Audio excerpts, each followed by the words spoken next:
ನಿಮ್ಮ ಮೊಬೈಲಲ್ಲಿ internet on ಇರಬೇಕು. ಆದ್ರೆ ಬೇರೆಯವರು ನಿಮಗೆ ವಾಟ್ಸಪ್ಪಲ್ಲಿ ಮೆಸೇಜ್ ಮಾಡಿದಾಗ ಆಫ್‌ಲೈನ್ ತೋರಿಸಬೇಕು ಅಂತ ಹೇಳಿದ್ರೆ ಒಂದು ಕ್ರೇಜಿ ಆಗಿರೋ ಟ್ರಿಕ್ ಇದೆ. ಯಾವುದೇ ರೀತಿಯಾಗಿ ಥರ್ಡ್ ಪಾರ್ಟಿ ಅಪ್ಲಿಕೇಶನ್ ಅನ್ನ ಯೂಸ್ ಮಾಡೋ ಅವಶ್ಯಕತೆ ಕೂಡ ಇಲ್ಲ. ಅದನ್ನ ನಾನು ನಿಮಗೆ ಇವಾಗ ತಿಳಿಸ್ಕೊಡ್ತೀನಿ. ಅದಕ್ಕೂ ಮೊದಲು ಚಾನಲ್ ಅನ್ನ ಸಬ್ಸ್ಕ್ರೈಬ್ ಮಾಡ್ಕೊಳ್ಳಿ. ಸೊ ಇವಾಗ ಮೊದಲನೇದಾಗಿ ಒಂದು ಮೆಸೇಜ್ ಅನ್ನ ಕಳಿಸ್ತೀನಿ ಇನ್ನೊಂದು ಮೊಬೈಲ್ ಇಂದ. ನೋಡ್ತಾ ಇರಬಹುದು ಮೆಸೇಜ್ ಸೆಂಡ್ ಆಗಿದೆ. ಹಾಗೆ ಇಲ್ಲೂ ಕೂಡ ರಿಸೀವ್ ಆಗಿರುವಂತದ್ದು. ಸೊ ಕ್ಲಿಕ್ ಮಾಡಿದ್ರೆ ಹೌದು ಮೆಸೇಜ್ ಬಂದಿದೆ. ಇವಾಗ ಒಂದು ಸಿಂಪಲ್ ಆಗಿರೋ ಸೆಟ್ಟಿಂಗ್ ಅನ್ನ ಮಾಡಬೇಕು. ಅದಕ್ಕೋಸ್ಕರ ಇಲ್ಲಿ 3 ಡಾಟ್ ಇದೆ ನೋಡಿ, ಇದ್ರ ಮೇಲೆ ಕ್ಲಿಕ್ ಮಾಡ್ಕೊಳ್ಳಿ. ಸೆಟ್ಟಿಂಗ್ಸ್ ಅಂತ ಇರುತ್ತೆ, ಅದ್ರ ಮೇಲೆ ಕ್ಲಿಕ್ ಮಾಡಿ. ಸೊ ಇವಾಗ ಇಲ್ಲಿ ಸ್ವಲ್ಪ ಸ್ಕ್ರೋಲ್ ಮಾಡ್ತಾ ಬಂದು ಸ್ಟೋರೇಜ್ ಅಂಡ್ ಡಾಟಾ ಅಂತ ಇದೆ ನೋಡಿ, ಈ ಒಂದು ಆಪ್ಷನ್ ಮೇಲೆ ಕ್ಲಿಕ್ ಮಾಡ್ಕೊಳ್ಳಿ. ಸೊ ಇಲ್ಲಿ ಪ್ರಾಕ್ಸಿ ಅಂತ ಒಂದು ಹೊಸ ಆಪ್ಷನ್ ಬಂದಿರುತ್ತೆ, ಇದ್ರ ಮೇಲೆ ಕ್ಲಿಕ್ ಮಾಡ್ಕೊಳ್ಬೇಕು. ಅವಾಗ ಈ ರೀತಿಯಾಗಿ ಒಂದು ಪೇಜ್ ಬರುತ್ತೆ. ಯೂಸ್ ಪ್ರಾಕ್ಸಿ ಅಂತ ಇದೆ, ಹಾಗೇನೆ ಸೆಟಪ್ ಪ್ರಾಕ್ಸಿ ಅಂತ ಇದೆ. ಸೆಟಪ್ ಪ್ರಾಕ್ಸಿ ಅಂತ ಇದೆ ನೋಡಿ, ಇದ್ರ ಮೇಲೆ ಕ್ಲಿಕ್ ಮಾಡಿ.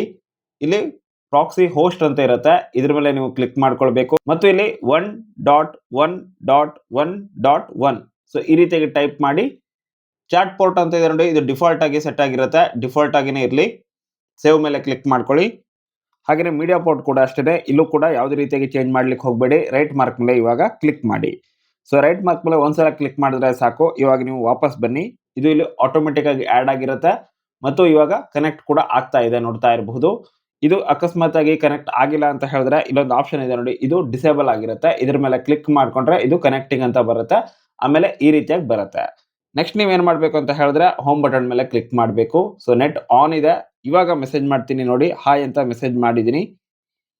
ಸೊ ಮೆಸೇಜ್ ಇಲ್ಲಿಂದ ಸೆಂಡ್ ಆಗಿದೆ, ಬಟ್ ಇಲ್ಲಿ ಸಿಂಗಲ್ ಟಿಕ್ ಮಾತ್ರನೇ ಬರ್ತಾ ಇರುವಂತದ್ದು. ಇಲ್ಲಿ ನನಗೆ ಯಾರೋ ಮೆಸೇಜ್ ಮಾಡಿದ್ದಾರೆ ಅನ್ನೋದು ಕೂಡ ಗೊತ್ತಾಗ್ತಾ ಇರುತ್ತೆ. ನೋಟಿಫಿಕೇಶನ್ ಕೂಡ ಬಂದಿದೆ ವಾಟ್ಸ್ಆಪ್ ಅಂತ, you may have new message ಅಂತ ಇರುತ್ತೆ. ಬಟ್ ಇಲ್ಲಿ ಇನ್ನೂ ತನಕ ಕೂಡ ಡಬಲ್ ಟಿಕ್ ಬಂದಿಲ್ಲ. ಸೊ ಡಬಲ್ ಟಿಕ್ ಬರಬೇಕು ಅಂತ ಹೇಳಿದ್ರೆ ಅಥವಾ ಯಾವಾಗ ನೀವು ಮೆಸೇಜ್ ಅನ್ನ ನೋಡಬೇಕು ಅಂತ ಅನ್ಸುತ್ತೋ ಅವಾಗ ಇದ್ರ ಮೇಲೆ ಕ್ಲಿಕ್ ಮಾಡ್ಕೊಳ್ಳಿ. ನಿಮ್ಮ ವಾಟ್ಸಪ್ ಓಪನ್ ಆಗುತ್ತೆ.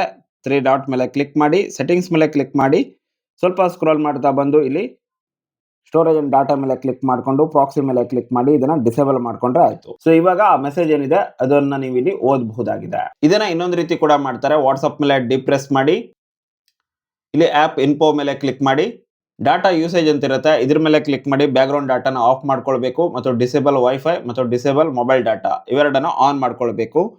ಸೊ ಈಗಲೂ ಕೂಡ ಅಷ್ಟೇನೆ, ಯಾರಾದರೂ ಮೆಸೇಜ್ ಮಾಡಿದ್ರೆ ನೋಡ್ತಾ ಇರಬಹುದು ಇಲ್ಲಿ ಸಿಂಗಲ್ ಟಿಕ್ ಬರ್ತಾ ಇದೆ, ಇಲ್ಲೂ ಕೂಡ ಮೆಸೇಜ್ ಬರ್ತಾ ಇಲ್ಲ.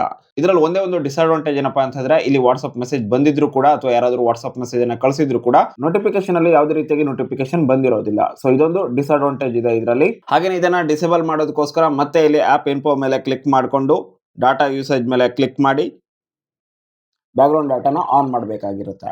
ಸೊ ಆವಾಗ ಮಾತ್ರನೇ ಈ ರೀತಿಯಾಗಿ ಮೆಸೇಜ್ ಬರುತ್ತೆ. ಸೊ ಇದು ಡಿಸ್ಅಡ್ವಾಂಟೇಜ್ ಇರೋದು ಇದರಲ್ಲಿ. ಮೊದಲನೇ ಟ್ರಿಕ್ ಏನು ತಿಳಿಸ್ಕೊಟ್ಟಿದ್ದೆ ಅದರಲ್ಲಿ ಯಾವುದೇ ರೀತಿಯಾಗಿ ಡಿಸ್ಅಡ್ವಾಂಟೇಜ್ ಇರೋದಿಲ್ಲ. ಸೊ ನಿಮಗೆ ಯಾವ ಟ್ರಿಕ್ ಇಷ್ಟ ಆಯಿತು ಅದನ್ನು ನೀವು ಕಮೆಂಟ್ ಬಾಕ್ಸಲ್ಲಿ ಕಮೆಂಟ್ ಮಾಡಿ. ಹಾಗೆಯೇ ಈ ಟ್ರಿಕ್ ನಿಮಗೆ ಮೊದಲನೇ ಗೊತ್ತಿತ್ತಾ ಇಲ್ವಾ ಅದನ್ನು ಕೂಡ ಕಮೆಂಟ್ ಬಾಕ್ಸಲ್ಲಿ ಕಮೆಂಟ್ ಮಾಡಿ. Thank you so much for watching. Bye.